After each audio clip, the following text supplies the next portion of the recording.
আগের ভিডিওতে আমরা ট্রেন থেকে এনজিপিতে নেমে পাড়ি দিয়েছিলাম বার্মেকের উদ্দেশ্যে। মাঝপথে আমাদের ড্রাইভার দাদা গাড়ি থামিয়ে বলেন এখানে একটি মন্দির আছে যেটি আপনারা সকাল সকাল ঘুরে আসতে পারেন। মন্দিরে এত ফ্রেশ এত সুন্দর ফুল দেখে মন ভালো হয়ে যায়। কি সুন্দর না?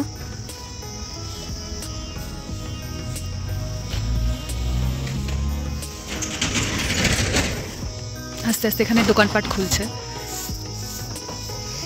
ওখানে আমাদের গাড়ি দাঁড়িয়ে আছে যেটা আমাদের মাঝপথে দাঁড় করিয়েছে। এখানে আমাদের ফ্ল্যাগ, নিচে খাদ আছে, খুব সুন্দর হাওয়া। অনেকখানি জার্নির পরে সকাল সকাল এই শান্তশিষ্ট মনেস্ট্রিতে ড্রাইভার দাদা গাড়ি থামিয়ে খুব ভালো করেছিল। জায়গাটির নাম গুরু পদ্মাসম্ভবা ভিউ পয়েন্ট।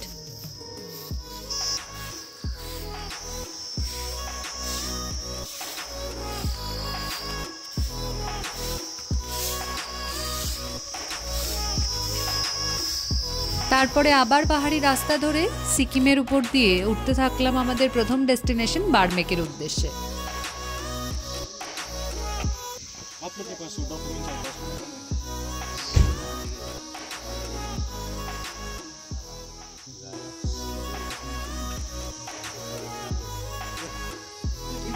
এখানে কাঞ্চনজঙ্ঘা দেখা যাচ্ছে না, হয়তো খুবই মেঘ করেছে। ওপরের দিকটাতে কাঞ্চনজঙ্ঘা আছে আমাদের, আর নিচে লাল শাক চাষ হচ্ছে।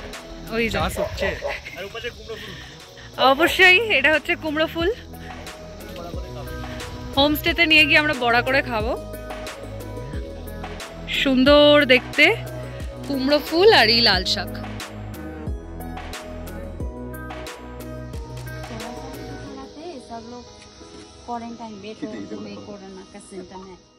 বেসিক যেটুকু ফ্রেশ হওয়ার দরকার সেটুকু ফ্রেশ হয়ে এখন একটু বেরিয়েছি। আমি দেখাচ্ছি যে আমি এখন কোথা দিয়ে উঠছি।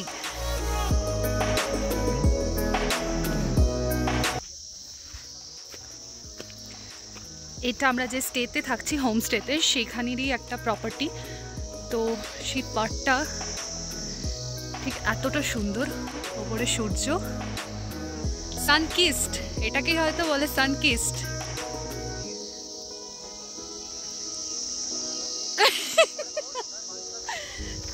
দাঁড়ান, কেমন লাগছে? ভালো লাগছে? কেমন লাগছে? ভালো লাগছে, আমার তো ভালো লাগছে। আপনার কেমন লাগছে? খুব ভালো লাগছে। খুব ভালো লাগছে। এই জায়গাটা পাবো সেটা কি এক্সপেক্ট করেছিলাম আমরা? হ্যাঁ, মানে এটা তো ভালো, চটকপুরটা আরো সুন্দর, কিন্তু চটকপুরের মতো এটা অনেক। চটকপুরে তো যাওয়া হয়নি, তবে এটা আনএক্সপেক্টেড একটা। হ্যাঁ, আজকে আমরা বার্মেক ভিলেজে আছি। এখানে একটা ছোট্ট হোমস্টেতে থাকছি। তার পাশের প্রপার্টি পুরোটা, আমি শিওর না যে পাশের প্রপার্টি কি তাদের নিজস্ব প্রপার্টি, তবে এত সুন্দর একটা জায়গা। ওদিকটা পুরো জঙ্গল, আর এখান দিয়ে স্টেপ ফার্মিং, আমরা বাংলাতে যেটা পড়ে এসেছি ধাপ চাষ। এখানে হয়তো এইভাবেই প্রসেসিংয়েই চাষ করা হয়। আর ঠিক ওই দিকে আছে আমাদের কাঞ্চনজঙ্ঘা। কাঞ্চনজঙ্ঘাকে এখান থেকে স্পষ্ট দেখা যায়। আজকে আকাশটা অতটাও ক্লিয়ার না, তার জন্য অত পরিষ্কার দেখা যাচ্ছে না।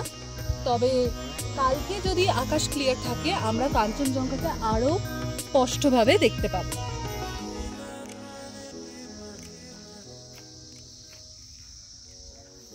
আমরা একটু জায়গাটা ঘুরে দেখি, চলে আসুন। আস্তে আস্তে আমরা ওপরের দিকে উঠছি। এখানে একটা ল্যাভেন্ডার শেডের বনো ফুল, চারিদিকেই বন ফুলটা ভরে আছে, দেখতে পাচ্ছ, খুব সুন্দর দেখতে। পাহাড়েই হয়তো এত ভ্যারাইটিতে ফুল পাওয়া। তোমরা এখান থেকে কতটা সুন্দর দেখা যায়, বনে ঢাকা মোড়া পাহাড়, সাথে পরিষ্কার আকাশ। তবে আর একটু পরিষ্কার হলে নিশ্চয়ই কাঞ্চনজঙ্ঘাটাও তোমাদের আরো ভালো করে দেখাতে পারতাম। ভালো ভালো, হঠাৎ করে একটা জায়গা খুঁজে পেলাম। আমরা তো ওই দিকটা দেখিয়েছি একটু আগেই, তার সাথে একটা জঙ্গল দেখতে পেয়েছি। চলে আসুন।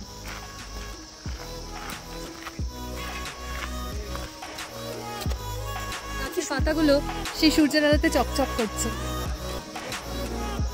আর এখান দিয়ে সোজা একটা রাস্তা চলে গেছে। এখানকার লোকরা হয়তো সেই রাস্তা ফলো করে যায়, তবে আমাদের কাছে সম্পূর্ণ অজানা একটা রাস্তা। পাহাড়ে আসলে সব থেকে ইম্পর্টেন্ট হচ্ছে শান্ত পরিবেশে প্রকৃতির আওয়াজ শোনা। সবসময় হয়তো ঝর্ণার আওয়াজ শুনেছেন বা আরও কিছুর আওয়াজ, জীবজন্তুর আওয়াজ শুনতে পারেন। আমি এখন যেটা আপনাদের শোনানোর চেষ্টা করব সেটা হচ্ছে ঘন বনে কিচিরমিচির পাখির ডাক।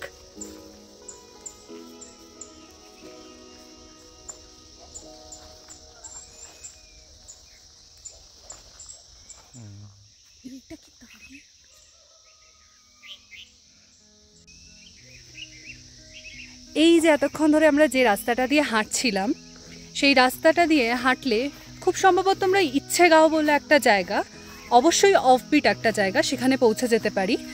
এখন আমরা সেভাবে ফ্রেশ হইনি, ফ্রেশ হয়ে নেওয়ার পরে হয়তো এই রাস্তা ধরেই আমরা একটু বেরোবো। একবার তোমাদের দেখিয়ে দিই।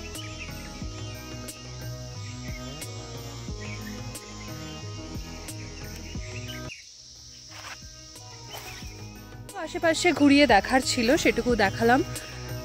এরপরে আমরা কোথায় কোথায় এক্সপ্লোর করব সেসব তো নিশ্চয়ই তোমাদেরকে জানাবো, আর তার সাথে তোমরাও জানিও যে আর কোথায় কোথায় যাওয়া গেলে ভালো হতো, আর তোমাদের এই ছোট্ট ছোট্ট জায়গাগুলো কেমন লাগলো।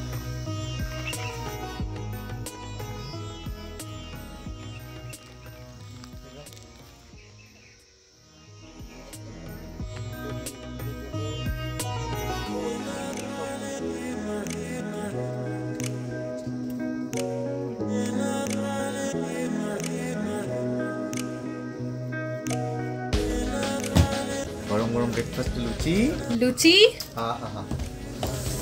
সবজি,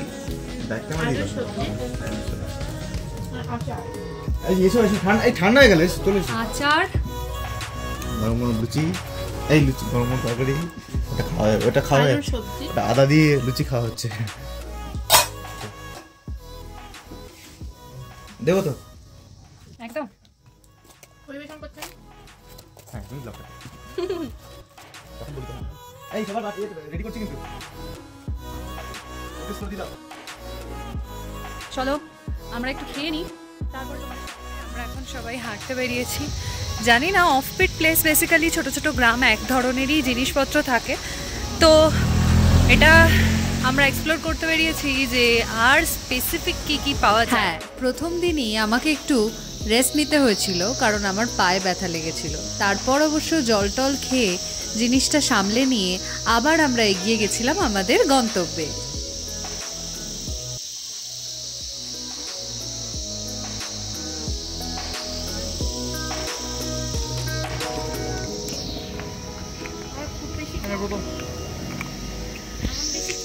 আবার ব্লগ করছে।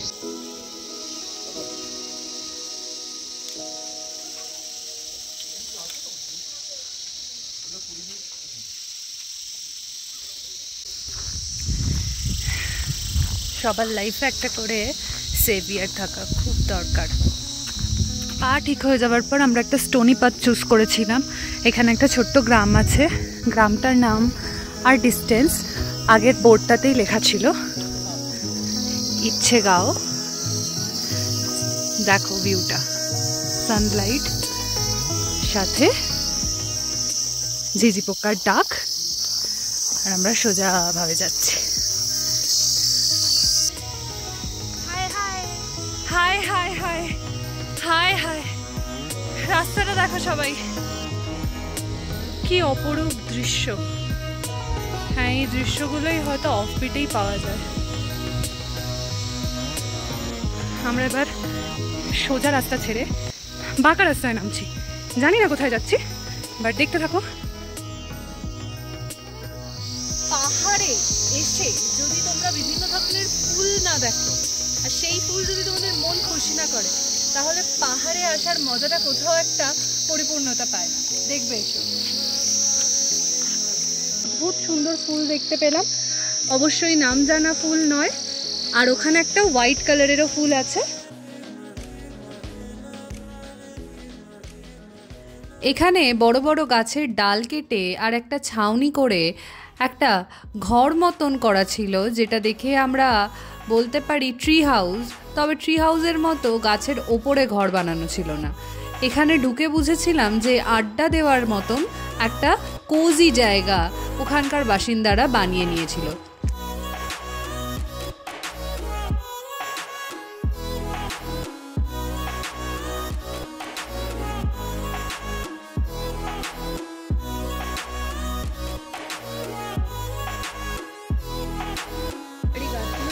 লাল ফুলে ভরে আছে।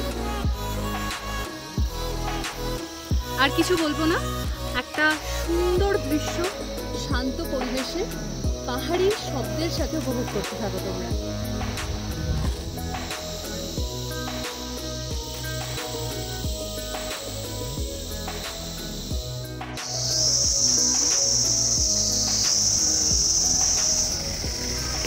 একটা বড় পাথর কাটা, অর্থাৎ বোঝাই যাচ্ছে এই কাটা পাথর মানেই রাস্তার সৃষ্টি। এখানে অনেক বড় বড় পাথর যেগুলো কাটা রাস্তা তৈরি করা। ওইখান দিয়ে হেঁটে হেঁটে আসা এই যে বড় বড় পাথরগুলো কেটে রাস্তা বানানো হয়েছে, বড্ড এবড়ো খেবড়ো রাস্তা। পাহাড়ের সাথে একাকিত্বটা না খুব মূল্যবান বলে মনে করি। সবার থেকে একটু পিছিয়ে পড়ে তারপরে যখন প্রাকৃতিক সৌন্দর্যটা শুধু একাই উপভোগ করতে থাকি, তখন নিজেকে খুব লাকি বলে মনে হয়। এই ফুলটা কেমন বলবো, চেরি ব্লসম। একটু জুম করে দেখাই তোমাদের।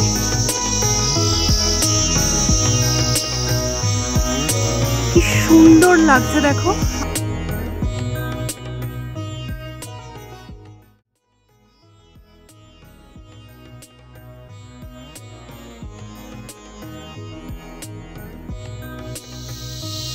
সানকিস্ট।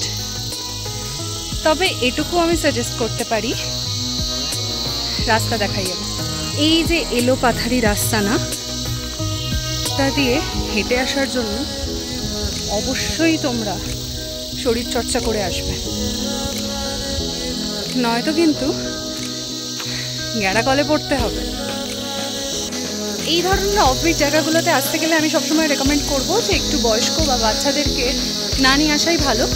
যারা এক্সপ্লোর করতে পছন্দ করো, যাদের মনে ওই খিদেটা আছে যে হ্যাঁ যতই কষ্ট হোক না কেন আমরা একটা ভিউ পয়েন্টের জন্য কষ্ট করতে পারি। দেখতেই পাচ্ছ আমি রীতিমতো হাঁপাচ্ছি, কারণ চড়াই উতরাইটা হয়তো ভিডিওতে ঠিক করে বোঝাতে পারি না, তবে আমি ব্যাক ক্যামেরাতে দেখাতে পারি। ওইখান দিয়ে উঠে উঠে আসলাম। আর অবশ্যই এটুকু তো বলবই যে এই সব রাস্তাতে আসার জন্যে কিছু বেসিক শরীরচর্চা করে রাখা উচিত, নয়তো বড্ড গ্যাড়াকলে পড়বে। তখন মনে হবে স্ট্যামিনা না থাকলে এসব এক্সপ্লোর করা যায় না।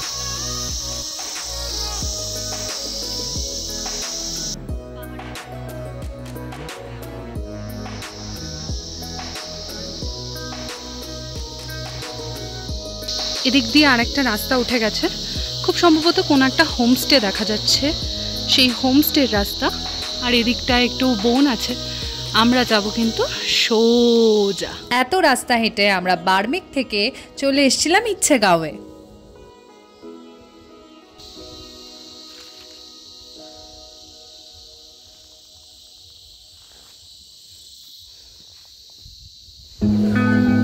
আমাদের হোমস্টে থেকে আমরা এই জায়গাটাকে দেখছিলাম আর ভাবছিলাম যে সম্ভবই না এখানে আসা, এত উঁচুতে কি করে আসবো, কিন্তু চলে এসছি ইচ্ছেগাঁও। এই ছোট্ট অফবিট একটা গ্রামে হেঁটে হেঁটেই চলে এসছি। এই যে মানে একটা ছোট্ট বন্ধু, বাট রাস্তা কিন্তু খুব খারাপ।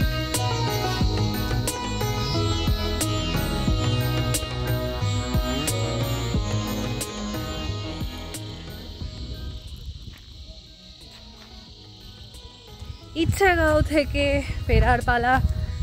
আমাদের হোমস্টে আমাদের জন্য লাঞ্চ আমরা আস্তে আস্তে এক একটা সিঁড়ি ভেঙে ভেঙে নামছি। হ্যাঁ, ফেরার রাস্তাটা হয়তো শর্টকাটে হবে, তবে ওঠার রাস্তাটা যতটা কঠিন ছিল ফেরারটা অতটা কঠিন হবে। এই যে ওঠার সময় সবাইকে দেখাতে পারিনি এক ফ্রেমে, বাট এখন দেখে নাও, সুন্দর না ছোট্ট গ্রামটা।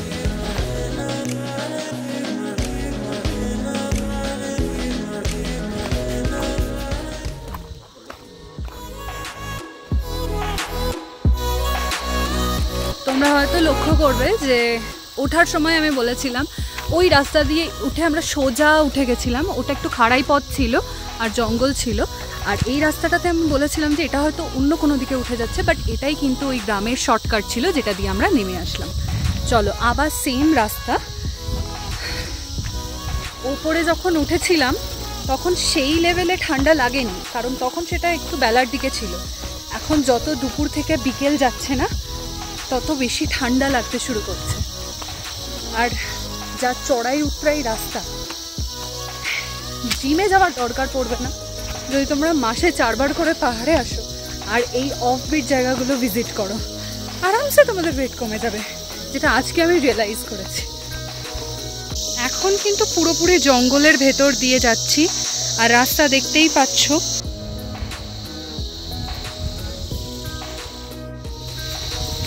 এই ঘন জঙ্গল দিয়ে না হয়তো বেশি ক্লিপ নিতে পারবো না, তবে যেটুকু পারি দেখানোর চেষ্টা তো করবোই অবশ্যই।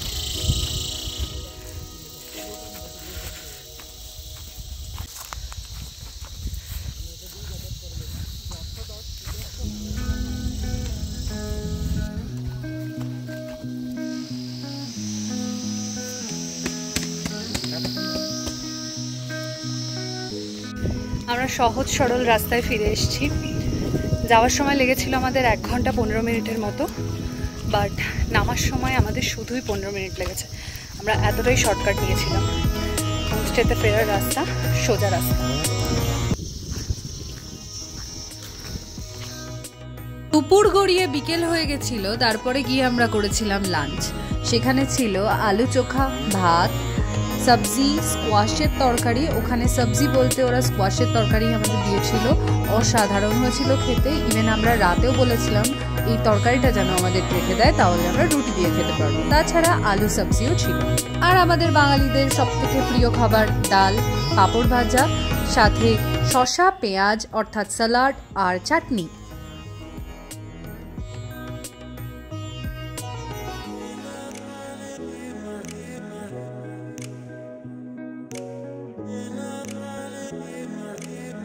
বার্মেকের এই ছোট্ট হোমস্টে থেকে পড়ন্ত বিকেলটা এত আরামদায়ক হবে সেটা ভেবে উঠতে পারিনি কখনোই। সুন্দর গাছগাছালিতে ভরা এই জায়গাটি কি মনোরম হয়ে উঠেছে না?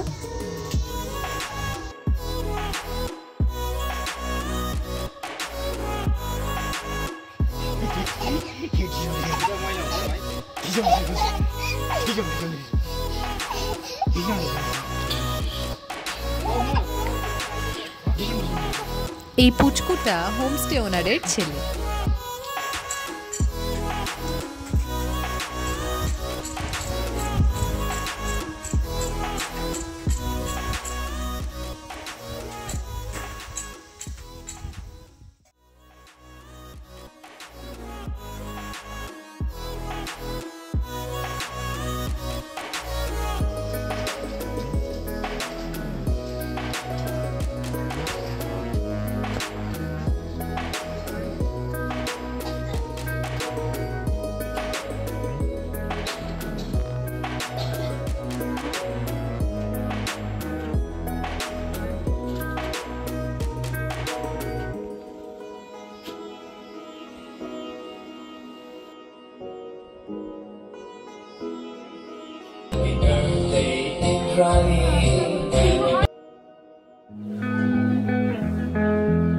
এই ঘটনাটি কিন্তু পরিকল্পনার ঊর্ধ্বে ছিল।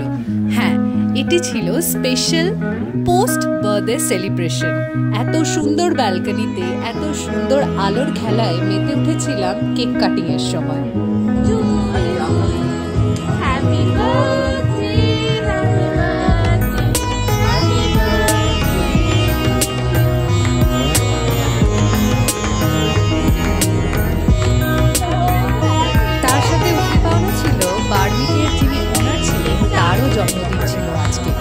তিনি ভাবেনও নি আজকে হয়তো তাকেও কেক কাটতে হতে পারে। ক্যামেরা বন্দি করা না হলেও শেষে দেখেছিলাম তার চোখের কোণায় এক ফোঁটা জল। তিনি ভাবেনও নি তার জন্মদিনেও তিনি কেক কেটে সারাটা সন্ধে উদযাপন করবেন এবং আমাদের সাথে হেসে খেলে সময় কাটাবেন।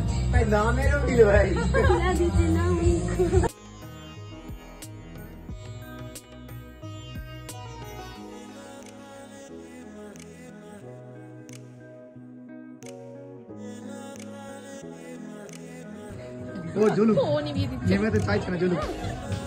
নাকি নাকি কি লেগেছে? চলো ফার্স্ট হোমস্টে থেকে বেরোনোর টাইম হয়ে গেছে। ফার্স্ট হোমস্টে থেকে একটা পার্ট দেখানো বাকি ছিল, সেটা একটু দেখিয়ে দিই ছোটো করে। বাট এটা দেখিয়েছিলাম সেটা এই হোমস্টেটা হচ্ছে এটা, আর ঠিক তার পাশ দিয়ে এই রাস্তাটা দিয়ে সোজা চলে গেছে। এখন অনেকেই কাজ করছে এখানে। Bye bye homestay.